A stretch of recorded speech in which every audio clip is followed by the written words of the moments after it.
오늘은 여호수아 강의 두 번째 말씀으로 여호수아에게 주신 하나님의 명령과 약속, 이런 제목으로 말씀을 전하도록 하겠습니다. 지난 주일부터 여호수아의 말씀 강의를 시작했습니다. 지난 시간 첫 시간으로 여호수아 전체 괴간의 말씀을 잠깐 드렸고요. 특별히 모세의 뒤를 잇는 여호수아가 어떤 사람인지에 대해서 네 가지로 정리해서 말씀을 드렸습니다. 기억하고 계십니까? 이 여호수아의 모습이 지도자가 되는데 매우 중요한 모습입니다. 첫 번째, 여호수아는 모세의 수종자였다라고 말씀드렸죠. 모세의 삶의 일거수일투족을 옆에서 지켜보았던 사람. 두 번째는 이스라엘의 군대 장관이었다라고 했죠. 성경에서 여호수아를 첫 번째로 등장하는 모습이 전쟁에서 싸우는 군대 장관의 모습으로, 그래서 가나안의 정복 전쟁을 치르는데 여호수아의 군대 그리고 싸움의 경험은 능히 가나안 땅을 이길 수 있는 원동력이 됩니다. 가나안의 12정탐꾼 중에 한 명이었다고 말씀드렸죠. 12명의 정탐꾼이 가서 그 땅을 정탐하고 돌아왔는데 10명은 부정적인 보고를 하고 갈렙과 여호수아는 긍정적인 보고를 통해서 그 땅이 정말 하나님이 우리에게 약속한 젖과 꿀이 흐르는 땅이 맞다라고 하는 믿음의 고백을 합니다. 그 믿음의 고백의 결과로 궁극적으로 여호수아는 갈렙과 함께 가나안 땅에 입성한 사람이 되었다라고 말씀드렸습니다. 이렇게 여호수아는 모세의 뒤를 잇는 지도자가 되어서 하나님의 약속의 땅 그리고 젖과 꿀이 흐르는 그 가나안 땅을 정복하러 가게 됩니다. 사랑하는 성도 여러분, 위대한 지도자인 모세가 죽었다는 것은 사람들과 그 공동체에는 두려움이었을 것입니다. 하지만 위대한 지도자가 죽었다고 해서 하나님의 역사가 멈추거나 끝나는 법은 없습니다. 사람은 하나님의 사명 따라 일하다가 가겠지만 하나님의 그 역사와 계획하심은 지속적으로 계속해서 이어지고 있다라는 거죠. 하나님께서 선택한 그 사람이 바로 여호수아입니다. 자, 오늘 성경 1절 말씀 같이 한번 읽겠습니다. 시작. 여호와의 종 모세가 죽은 후에 여호와께서 모세의 수종자 눈의 아들 여호수아에게 말씀하여 이르시되. 아멘. 하나님은 여호수아에게 말씀을 주십니다. 지도자는 이미 죽었고 또 그 뒤를 이어서 백성들을 이끌고 가야 될 그 지도자에게 어떤 말씀을 주는 것이, 그리고 어떤 힘을 내야 되는 것이 지도자로서 가져야 될 생각일까요?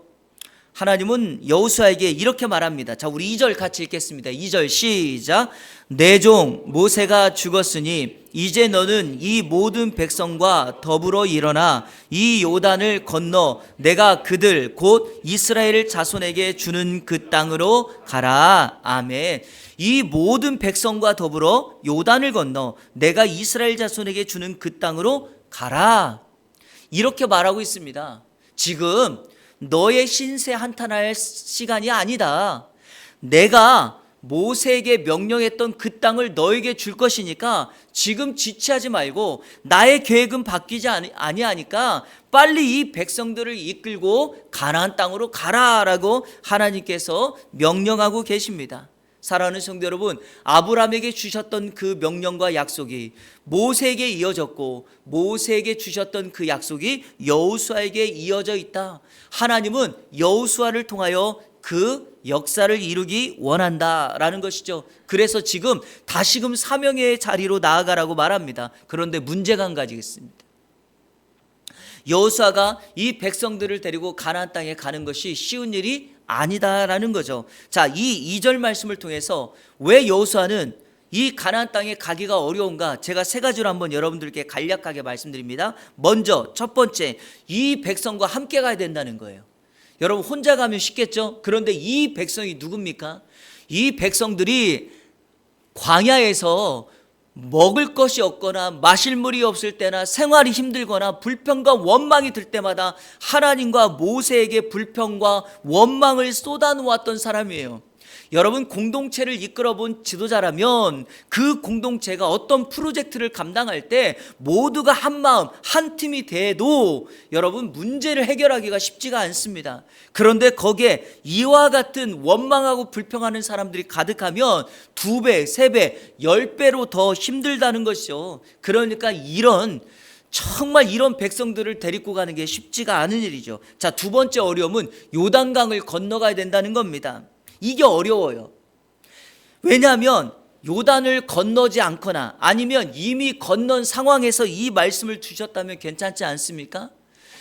여호수아에게 주신 하나님의 명령은 가나안 땅을 정복하는 거예요. 요단강을 건너가는 것은 가나안 땅을 정복하기 위하여 첫 번째 그 강을 건너가야 되는 거예요.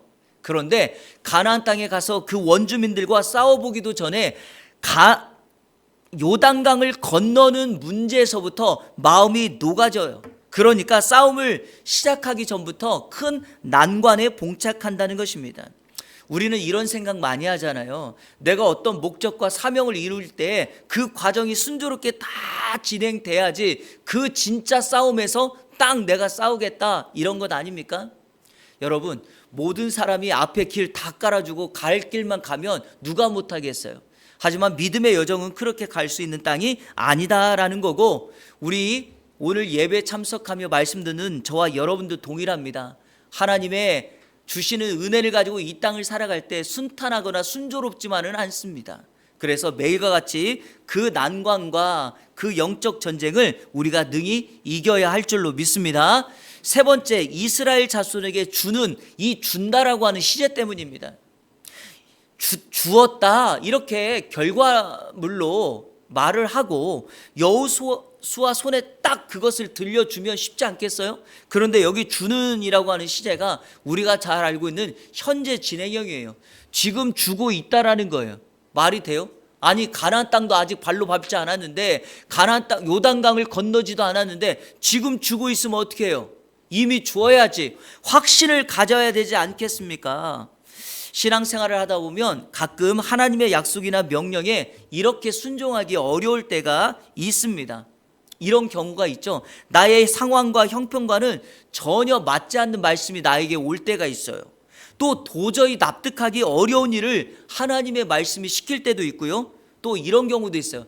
정말 하고 싶지 않은 일을 나에게 성경이 계속 하라고 말씀하는 것과 같아요. 이럴 때 어렵죠. 그런데 여러분, 이런 거 한번 생각해 보세요. 북한의 김정은 용서하기 쉬워요, 어려워요? 북한에 있는 김정은 용서하기 어려워요, 쉬워요? 어려워요? 쉽죠. 그냥 말만 하면 되는데. 여러분, 아프리카에 굶주리고 있는 아이들 여러분들 돕는 거 여기서 쉬워요, 어려워요? 물론 어려울 수도 있지만 여러분에게 가라고 하는 거 아니에요. 여기서 후원만 하면 돼요. 어렵지 않아요. 그냥 하면 돼요. 근데 우리 신앙생활에 진짜 어려운 게 뭔지 아십니까? 나랑 가장 가까이에 있는 사람들이에요. 우리가 종종 우리 며느리들이 C자 붙어 있는 분들, 그렇죠? 그리고 회사 갔더니 꼰대 과장님이 자꾸 나를 힘들게 하는 거예요. 직속 선배가. 그리고 친구들은 어때요? 나하고 경쟁해야 되는 경쟁자라고 생각하니까 그들을 용서하고 그들을 품고 하기가 쉽지 않습니다. 사실 여호수아가 당면한 어려움이 지금 이와 같은 동일한 어려움입니다. 여러분, 이럴 때 하나님이 여호수아에게 어떤 말씀을 주셔야지 여호수아는 쉽게 그 말씀을 붙들고 자신의 역사를 이뤄갈까요? 바로 오늘 제가 여러분에게 여호수아 1장 1절부터 9절 말씀을 통해서 강조하려고 하는 것이, 바로 하나님의 명령은 그 땅으로 가라는 것이 주어졌다면 바로 그 땅으로 갈 때 하나님께서 여호수아에게 주시는 이 약속을 붙들고 가야 된다. 이것이 오늘 저와 여러분이 동일하게 영적 가나안인 이 세상을 살아가는 저와 여러분의 삶의 영적인 모토가, 그리고 그 원리가 돼야 될 줄로 믿습니다. 자, 네 가지를 여러분에게 소개합니다. 첫째로 한번 따라 볼까요? 발바닥으로 밟는 모든 땅을 주겠다. 제가 발이라고 하지 않고 발바닥이라고 한 이유는 성경 말씀 그대로 여러분에게 소개하기 위해서입니다. 우리 3절 4절 다 같이 읽겠습니다. 시작. 내가 모세에게 말한 바와 같이 너희 발바닥으로 밟는 모든 곳은 너희에게 주었노니 곧 광야와 이 레바논에서부터 큰 강 곧 유브라데 강까지 해 족속의 온 땅과 또 해지는 쪽 대해까지 너희의 영토가 되리라. 아멘. 여러분, 이런 것을 가리켜 행동 지침이라고 말합니다. 명령했으니까 이제 그 명령대로 실행하기만 하면 됩니다. 가나안 땅을 정복하라고 명령 받았으면 나가서 그 땅을 정복하면 되는데, 이미 하나님께서 약속으로 너가 발로 밟는 그 땅을 다 주겠다는 거예요. 성도 여러분, 만약 이 약속이 실제라면, 이 약속이 맞다면 이미 가나안 땅은 여호수아의 땅이 맞습니다. 동의되시나요? 제발 지금 동의되시나요? 이게 무슨 말씀이에요? 왜냐하면 제가 지난주일 그리고 설교 서론에 지난주 복습하면서 말씀드렸죠. 여호수아는 이미 가나안의 땅을 정탐하는 12명의 정탐꾼 중에 한 명으로 이미 그 땅을 발로 밟고 왔죠.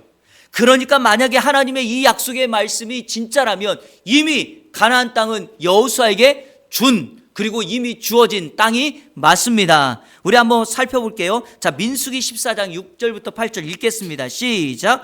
그 땅을 정탐한 자 중 눈의 아들 여호수아와 여분네의 아들 갈렙이 자기들의 옷을 찢고 이스라엘 자손의 온 회중에게 말하여 이르되 우리가 두루 다니며 정탐한 땅. 자, 제가 가로 열고 뭐라고 써놨죠?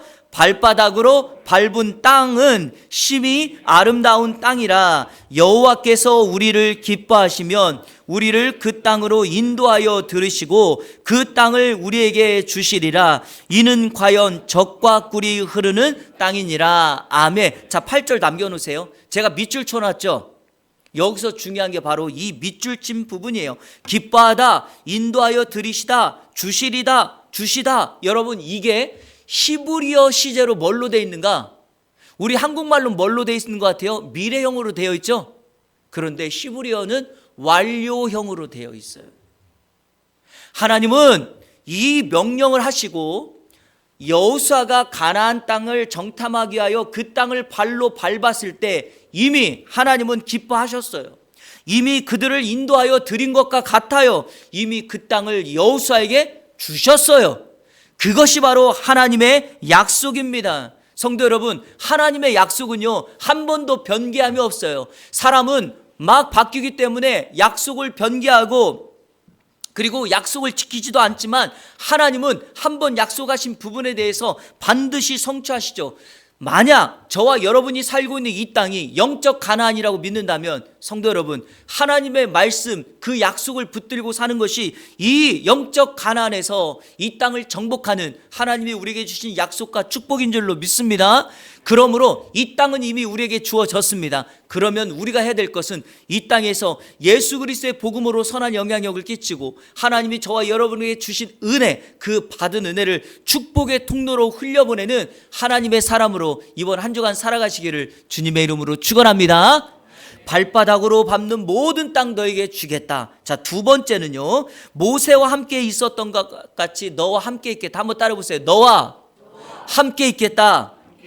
자, 우리 5절 말씀 다 같이 읽겠습니다. 시작. 내 평생에 너를 능히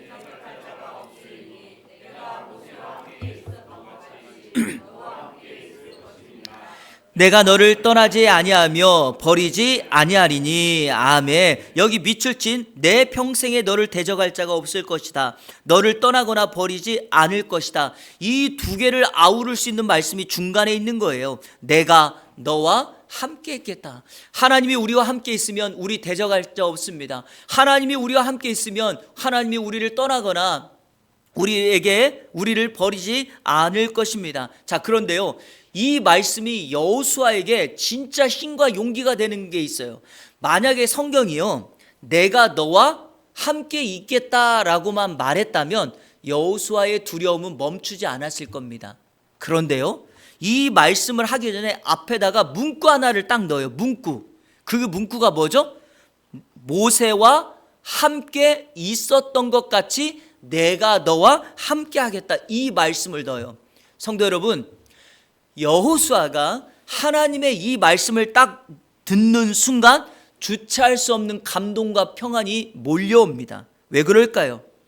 여호수아는 모세의 수종자 종으로서 모세가 마지막 죽을 때까지 그의 인생의 모든 것을 옆에서 지켜보며 하나님께서 모세에게 어떻게 함께 하셨는가를 직접 눈으로 목도하고 경험했던 사람입니다.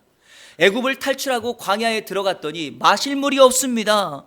그러니까 백성들이 모세를 원망하고 있을 때 하나님께서 모세의 기도를 들으시고 나무 조각 하나를 그 쓴물에 던졌더니 그 쓴물이 단물이 됩니다. 광야를 계속 지나가는 여정 속에서 마실 물이 없을 때 하나님께서 모세 손에 들려있는 지팡이로 반석 바위를 2번 쳤더니 내리쳤더니 어떻게 돼요? 그 바위에서 샘이 터져나와 갈증을 해소합니다. 그걸 옆에서 여호수아가 봅니다. 광야 40년의 여정 동안에 농사를 짓지 못하고 애굽에서 들고 왔던 양식이 다 떨어지는 순간 그들이 모세를 원망하자 하나님께서 하늘에서 만나와 메추라기를 내리셔서 그 수많았던 이스라엘 백성들을 먹이시는 것을, 그 기적을 여호수아가 봅니다. 심지어는 모세에게 너만 레이집하냐? 우리도 레이집하다라고 말하면서 모세의 지도력을 도전하고 공격했던 사람들에게는 여호와의 불이 와서 그들을 삼켜버리고, 심지어는 그의 누나 미리암이 나병에 걸리는 그 기적을 여호수아가 직접 눈으로 목도합니다.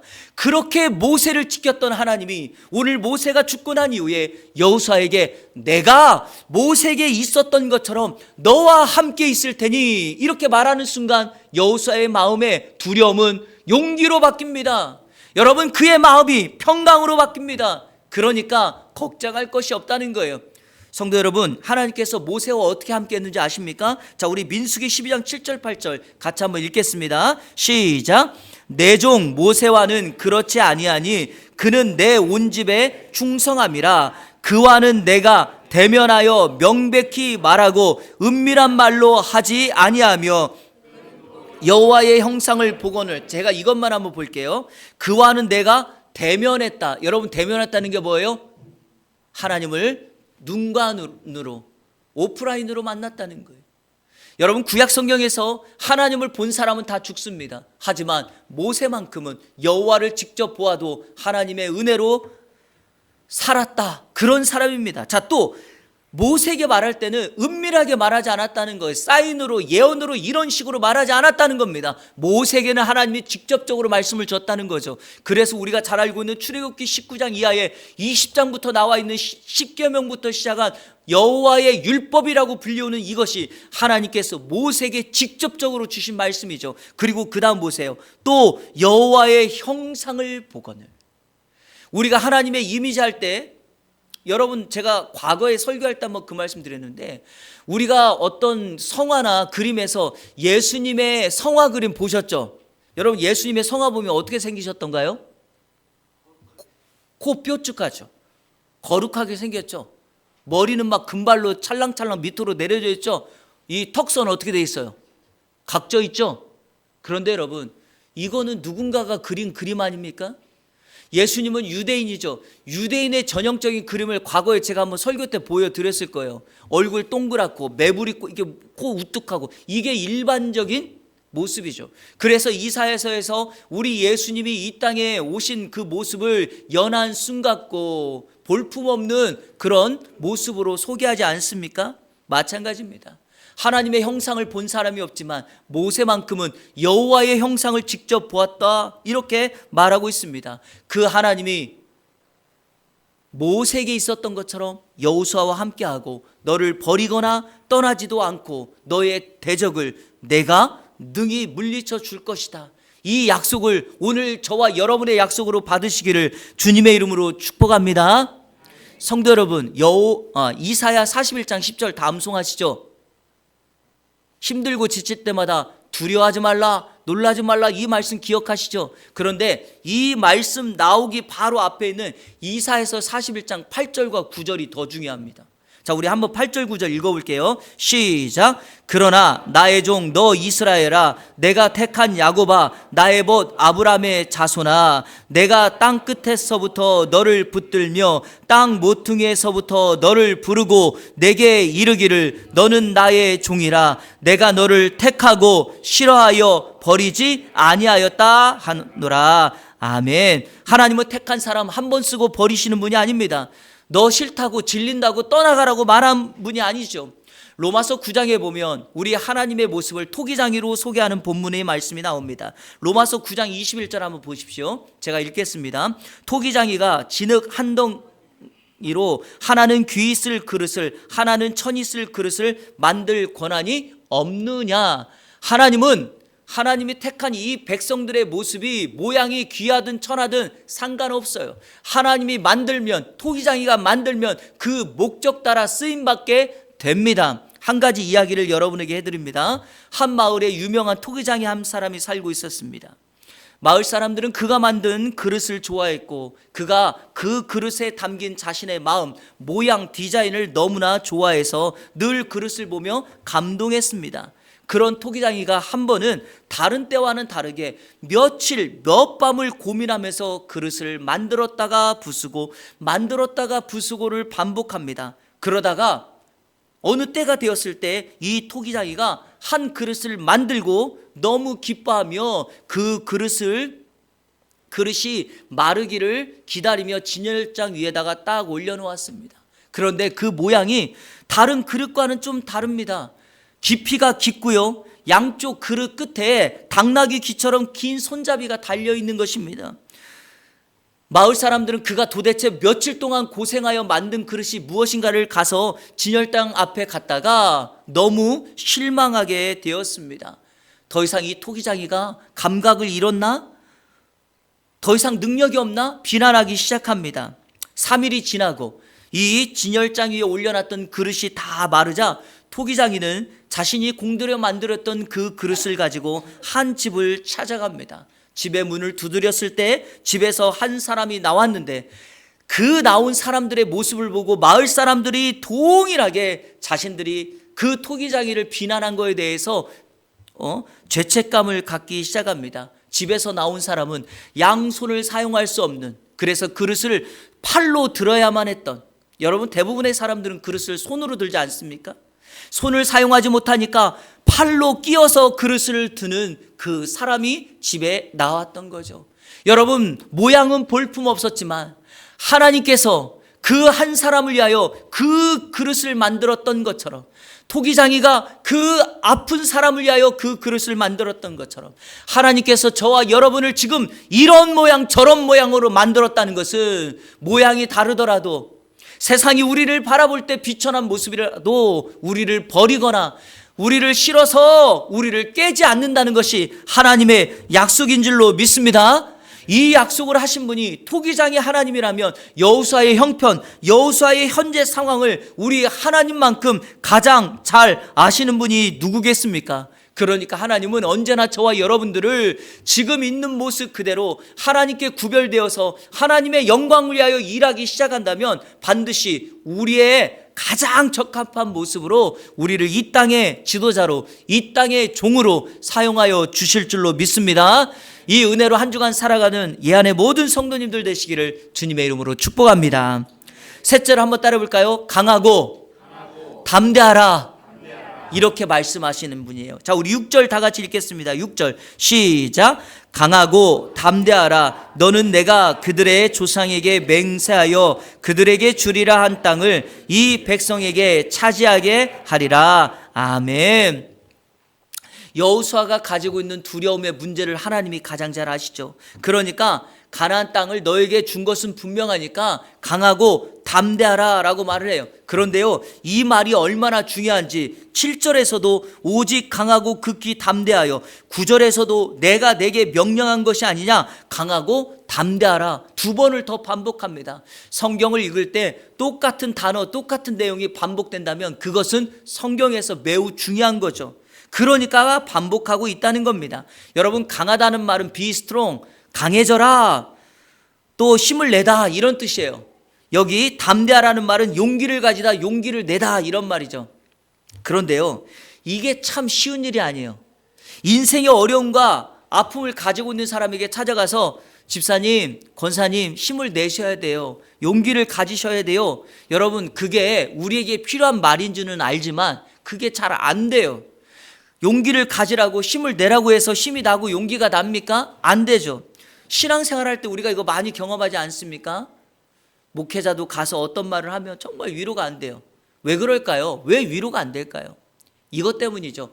당신은 나와 같은 어려움과 아픔을 당해보지 않았잖아. 당신은 나의 경험을 하지 않았잖아. 그러니까 우리가 누군가에게 쉽게 말할 수가 없는 것이죠.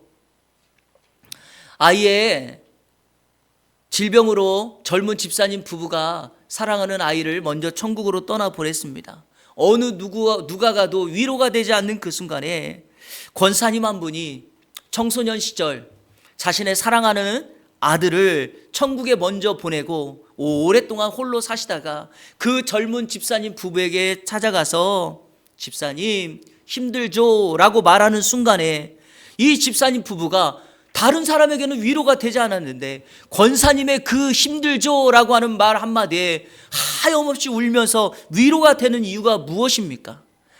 일찍이 자신보다 더 오랜 시간 동안 그리고 자신의 아들보다 더 장성했던 아들이 먼저 세상을 떠나는 아픔을 우리 이 권사님이 경험했기 때문에 그들이 젊은 집사님 부부가 위로받는 것 아니겠습니까?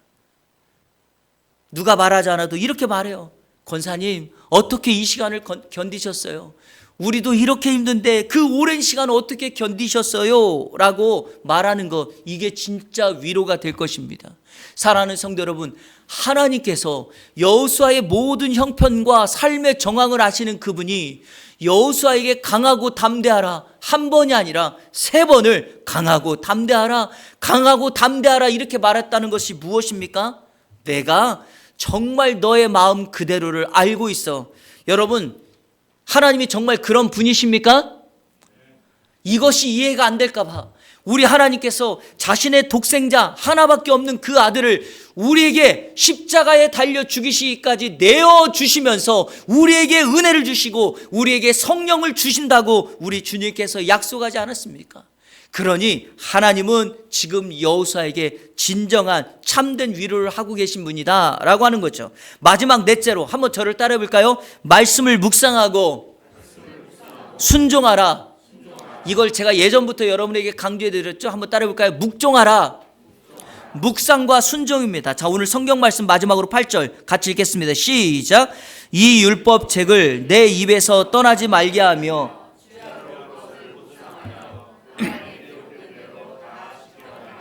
그리하면 내 길이 평탄하게 될 것이며 내가 형통하리라. 아멘. 인생의 진정한 평탄과 형통을 원하는 사람, 구하는 사람들이 암송하는 구절이 이 말씀이죠. 누구라도 따라야 될 말씀입니다. 하지만 가나안의 정복 전쟁을 앞두고 있는 여호수아에게는 더 필요한 말씀이 바로 이것입니다. 왜 그럴까요? 가나안 전쟁은 인간의 전쟁이 아닙니다. 싸움의 무기의 강력함, 군사의 숫자, 그리고 싸움의 전술과 전략으로 이 싸움을 이길 수 있는 것이 아니죠. 가나안의 정복 전쟁은 하나님의 전쟁, 거룩한 홀리 워, 성전입니다. 그러니까 방법도 하나님의 방법이어야 되는데 그 방법이 다른 것이 아니라 하나님이 명령한 말씀을 묵상하고 그 묵상한 말씀 그대로 뭐하라? 순종할 때 바로 하나님의 싸움에서 승리할 수 있다라는 것입니다. 한번 따라해 봅시다. 묵상이 깊어지면 순종이 쉽다. 그렇습니다, 여러분. 우리의 순종이 어려운 이유는 하나님의 말씀이 내 마음 중심에 깊이 묵상되지 않은 거죠. 반대로 말씀에 순종하지 못하는 이유는 말씀의 묵상의 깊이가 얇기 때문입니다. 현재 한국교회가 과거의 영광을 잃어버리고 쇠퇴하고 있습니다. 2000년대 말 새천년을 맞이할 즈음 우리 한국 기독교는 한국 인구수 중에 25%가 된다고 자랑하였습니다. 하지만 20년, 25년이 지금 지난 현재 어떻습니까? 사람들은 약 12%에서 13% 인구수 대비 약 800만 정도가 기독교인이라고 말합니다. 하지만 이 800만도 정확하지 않다고 말합니다. 왜냐하면 여기에는 가난한 성도도 있고 종종 잘못된 사이비 사람들도 자기도 기독교라고 말하기 때문이죠. 왜 이렇게 쇠퇴했습니까? 왜 이런 어려움을 당합니까? 말씀의 진리를 본질로 붙들지 못하고 그 말씀의 본질을 가짜로 생각했기 때문이죠. 지난해 목회 데이터 연구소에서 매달마다 통계 집계를 내는데 거기에서 크리스찬 직장인들에게 설문조사를 한 통계를 냈는데 거기에서 이런 얘기를 이 그리스도인 청년들이 하고 있습니다. 회사에서 말씀대로 살면 손해본다라고 생각하는 사람들이 반절 이상이에요. 크리스찬들이. 그러니까 회사에서 직장에서 나는 크리스찬이지만 교회 다닌다고 말하지 않는 거예요. 왜? 손해볼까 봐. 그러다 보니 말씀의 진리가 땅에 떨어져 버리고 만 것입니다. 말씀의 진리가 가짜가 되기 시작하고 본질이 변질되기 시작한 것이죠. 그러니까 하나님의 말씀을 내가 묵상해야 될 이유가 없는 것입니다. 말씀대로 순종해야 될 이유가 없는 것입니다. 그러나 사랑하는 여러분, 시대가 바뀌고 환경이 바뀔지라도 사람이 구원받고 사람이 살아나는 유일한 법칙은 여호와의 말씀, 하나님의 진리의 말씀, 그 말씀뿐인 줄로 믿습니다. 만약 저와 여러분들이 이 말씀이 여러분을 살리고 여러분의 가정을 살리고 여러분의 모든 인생을 평탄과 형탄의 길로 인도하는 말씀이라고 믿으신다면 하나님께서 모세에게 여호수아에게 약속했던 것처럼 바로 오늘 저와 여러분에게 동일하게 약속하십니다. 여호와의 말씀을 주야로 묵상하십시오. 그 묵상한 말씀 그대로 지켜 순종하십시오. 그러면 여러분의 이 영적 가난의 삶에서 여러분은 승리할 줄로 믿습니다. 그리고 여러분의 삶은 평탄과 형통의 삶을 살아가게 될 줄로 믿습니다. 한 가지로 더 마지막으로 권면합니다. 여기 계신 우리 청년 여러분, 그리고 여기 계신 여러분의 자녀를 위하여 기도하고 계신 분들, 정말 이 세상의 진정한 평탄과 형통이 오늘 여호와의 말씀 그대로 여호와의 율법을 주야로 묵상하고 그 가운데 기록한 대로 순종하는 것이 진정한 평탄과 형통의 기름을 믿으신다면 이 진리의 말씀을 붙들고 여러분의 평생의 삶에 이 말씀대로 순종하며 살아가시기를 우리 주 예수 그리스도의 이름으로 축원합니다. 축원합니다. 우리 시간에 다 같이 결단의 찬양 드리도록 하겠습니다. 말씀 앞에서 경외함으로 주께 홀로 섭니다. 생명의 말씀을 읽고 순종해 주를 예배합니다. 기록된 말씀, 여기 보니까 힘이 있어서 그럽니다. 힘이 있어서 진리로 우리를 거룩해 하며 거룩한 말씀 세세 영원히 복음이 되어 말씀하시네. 여기 보십시오. 하나님 말씀에 두려워 떠는 자, 그 말씀에 생명을 거는 한 사람, 우리 주님이 그 사람 찾으신다 말씀하십니다. 이 말씀 그대로 우리 삶에 나타나 하나님의 영광을 위하여 살아가는 우리 안에 성도님들 되기를 축복합니다. 다 같이 찬양합니다.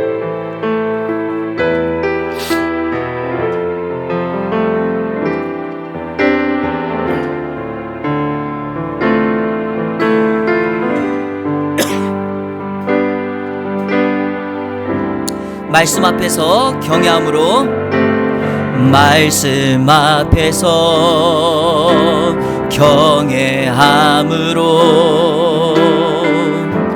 주께 홀로 섭니다. 생명의 말씀 읽고 순종해 주를 예배합니다.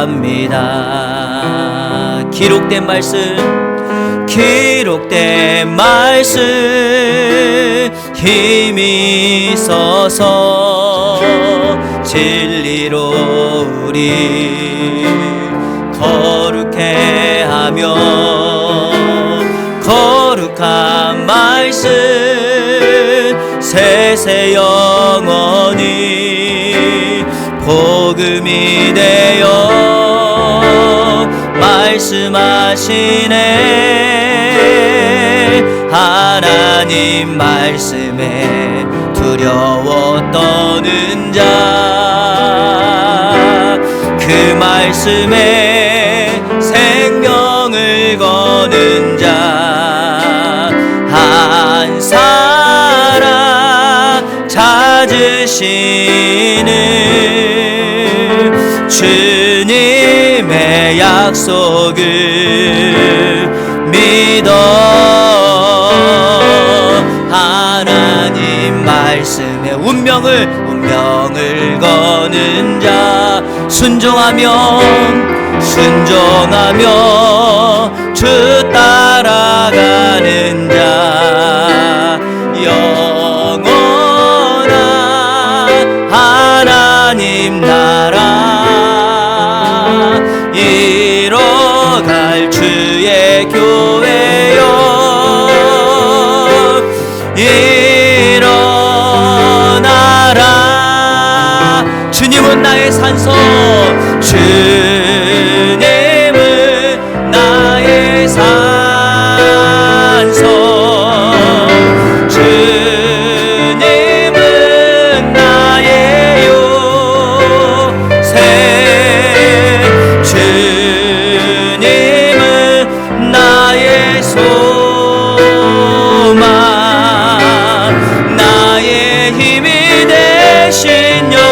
한 번 더 마지막으로 선포합니다. 주님은 나의 산소, 주님은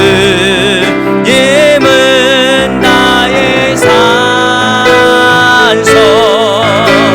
주님은 나의 요새, 주님은 나의 소망, 나의 힘이 되신 여호와. 아멘. 하나님은 저와 여러분의 산성과 요새와 소망이십니다.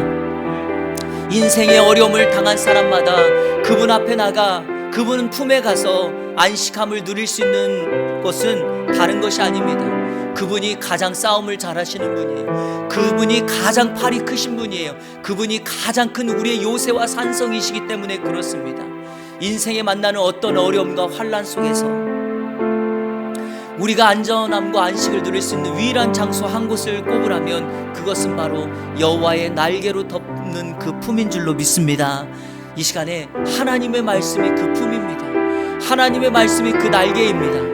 하나님의 말씀이 바로 우리를 살릴 수 있는 말씀이죠. 하나님께서 여호수아에게 가나안 땅을 정복하라고 명령하시면서 오늘 우리에게 주셨던 약속의 말씀과 같은 네 가지의 말씀, 발로 믿음으로 그 땅을 밟고 나가는 것입니다. 여러분, 그러면 반드시 여호와의 땅이 될 줄로 믿습니다. 하나님이 우리와 함께 하실 것입니다. 하나님께서 강하고 담대하라고 말씀합니다. 하나님께서 그 말씀을 묵상하고 순종하라고 말합니다. 그 말씀대로 순종하며 살아갈 수 있는 우리 개인, 우리 가정, 우리의 자녀, 우리의 직장, 우리의 사업장, 우리 이한교회가 되게 달라고 우리 이 시간에 다 같이 합심하여 기도하도록 하겠습니다. 기도합니다. 좋으신 아버지 하나님 감사합니다. 이 시간에 말씀을 듣고 결단하며 선포합니다. 하나님, 주님만이 우리의 산성이시고 주님만이 우리의 요새이시고 주님만이 우리의 소망임을 고백합니다. 하나님, 그분을 붙잡고 살아갈 수 있게 하여 주옵소서. 우리 사랑하는 이 안의 성도 한 사람 한 사람 주의 날개로 덮으시고 우리 주님이 우리에게 맡겨주신 사명대로 충성하며 나가는 귀한 은혜의 역사가 있게 하여 주옵소서. 복주심의 은혜를 경험케 하여 주옵소서. 하늘의 은혜를 경험케 하여 주옵소서. 평탄과 형통의 삶을 살아갈 수 있도록 인도하여 주옵소서. 우리 사랑하는 성도 한 사람 한 사람이 이 땅에 진정한 하나님의 사명을 이루는 사람 되게 하여 주옵소서. 힘들고 지칠 때마다 여호와의 품에 와서 진정한 안식을 누리게 하여 주시고, 사랑하는 우리의 다음 세대 자녀들이 우리의 사업장에 우리 교회가 진정한 안식처가 될 수 있도록 인도하여 주옵소서. 하나님, 말씀을 묵상하고 말씀을 순종하는 것이 진정한 경쟁력이 되게 하시고 힘이 될 수 있는 주의 은혜가 있게 하여 주시옵소서. 하나님 감사합니다. 여호수아에게 주셨던 사명을 하나님께서 약속의 말씀으로 힘있게 하시니 감사합니다. 오늘 우리가 이 땅 살아가는 영적 가나안에서 여호수아가 들었던 동일한 말씀대로 우리도 그 말씀대로 순종하며 살아갈 수 있는 우리 성도들 되게 하여 주옵소서. 예수님이 우리의 경쟁력이 되게 하시고 예수님이 우리의 진정한 안식처가 되게 하여 주시고, 인생의 어려움과 아픔과 상처가 있을 때마다 여호와의 날개 역할을 하고 있는 우리 이한교회 여호와의 말씀 그 안으로 찾아와 참된 위로와 평안을 얻는 우리의 공동체가 되게 하여 주옵소서. 예수 그리스도의 이름으로 축복하며 기도하옵나이다. 아멘.